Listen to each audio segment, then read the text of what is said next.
En este vídeo os voy a hablar de lo que tradicionalmente llamamos el significado espiritual de los gatos negros.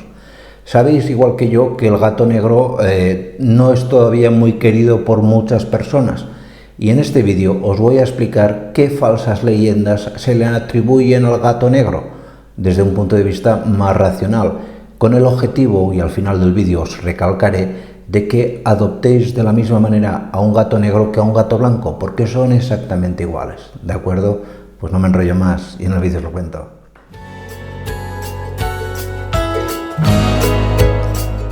La mala leyenda que tiene el gato negro se originó aquí en Europa, y por culpa prácticamente única y exclusivamente de un papa, el Papa Gregorio IX, que vino a decir, y lo puso en blanco sobre negro, en negro sobre blanco, perdón, que el gato negro era la personificación del diablo, es decir, que el gato negro era utilizado por las brujas para ponerse en comunicación con el demonio, etcétera, etcétera, o que incluso en ocasiones era la transformación de antiguas brujas que se habían convertido en gatos negros y que por lo tanto había que quemarlas en la hoguera.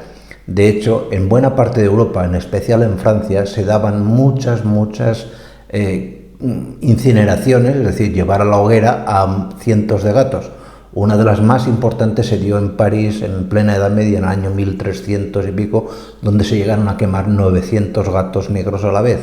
Imaginaros la barbaridad. Pero esto no ha sido siempre así, no ha sido ni muchísimo menos así. Esto es, yo siempre digo que es el error o la locura de una persona que no estaba bien de la cabeza, que asoció la presencia de la peste negra, que se le llamaba peste negra, también a la presencia de los gatos, y no tiene nada que ver. Hoy en día sabemos que la peste bubónica se transmite por contaminación, por contacto, por transmisión de roedores, de la rata. No tiene nada que ver el gato, pobre gato negro, mucho menos. Históricamente, el gato negro ha sido muy querido y me da pena que por culpa de este paisano haya caído en una leyenda negra que todavía arrastramos. Por ejemplo, en el antiguo Egipto era venerado como alguien que te traía muy buena suerte a casa. Aquí en España, sin ir más lejos, el primer gran rey que tuvimos como rey, digamos, del imperio, Carlos I de España y V de Alemania, tenía como mascota un gato negro. Y contraviniendo la doctrina de la Iglesia, para que os hagáis una idea. Pasa que estas cosas no se acaban de conocer. De hecho, reconoció que al poco de fallecer, antes de fallecer, perdón, que muy buena parte del éxito que había tenido como emperador era debido a la ayuda de su gato negro, es decir, la versión completamente opuesta.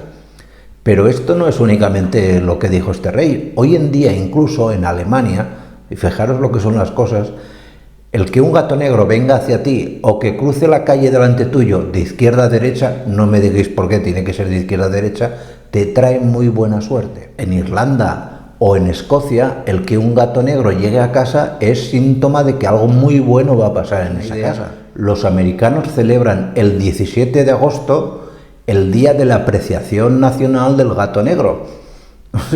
Daros un poco cuenta de que, bueno, que hoy en día no tiene por qué pensarse esto.